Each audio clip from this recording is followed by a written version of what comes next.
గురుగారు, శక్తిమాతల రూపాలలో భువనేశ్వరి దేవి రూపం చాలా విలక్షణమైనదిగా చెప్తారు. ఈ రూప వైశిష్ట్యాన్ని ఎలా విశ్లేషించుకోవాలి?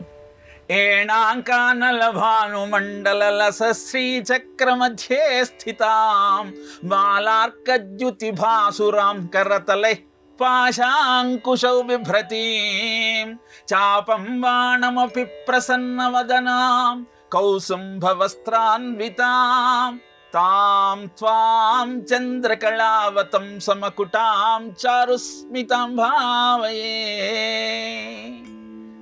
లేత సూర్యకాంతితో ప్రకాశిస్తూ చాపము, అంకుశము, బాణము, పాశము ధరించి, ఎర్రటి వస్త్రాన్ని ధరించి, ధగద్ధగాయమానమైన కిరీటంతో చిరునవ్వు చిందిస్తూ నన్ను చూసేటువంటి ఆ భువనేశ్వరి మాతకు నా నమస్కారము. ఆమె పేరులోనే భువనము అంటే లోకము, ఈశ్వరి అంటే ఈ లోకములన్నింటినీ పాలించే తల్లి. దశమహావిద్యలలో 4వది ఈ భువనేశ్వరి మాత. దశమహావిద్యలు అనగానే ఇవన్నీ వామాచారానికి సంబంధించినవి అన్న భావన కలుగుతుంది. కానీ పరమ సౌమ్య స్వరూపిణి ఈ భువనేశ్వరి మాత. హంపీ నగరంలో ఉన్న విరూపాక్ష దేవాలయంలోని దేవేరి ఈ భువనేశ్వరి మాత.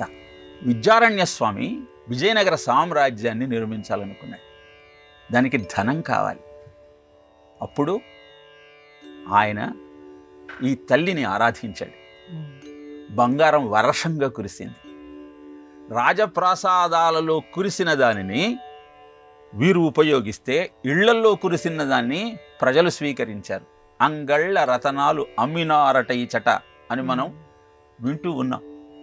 ఈ అంగళ్లలో రత్నాలు అమ్మేటువంటి అద్భుతమైన స్థితి ఆ విజయనగర వాసులకు ఎలా కలిగింది అంటే భువనేశ్వరి మాతను ఆరాధించటం వల్లనే. కనుక ఎవరైతే భువనేశ్వరి మాతను ఆరాధిస్తారో వారికి జ్ఞాన నేత్రం తెలుసుకుంటుంది. భూత భవిష్యత్ వర్తమాన కాలాల్లో జరిగే సంఘటనలు కూడా వాళ్ళు తెలుసుకోగలుగుతారు. అన్ని కష్టాల నుంచి బయటపడగలుగుతారు.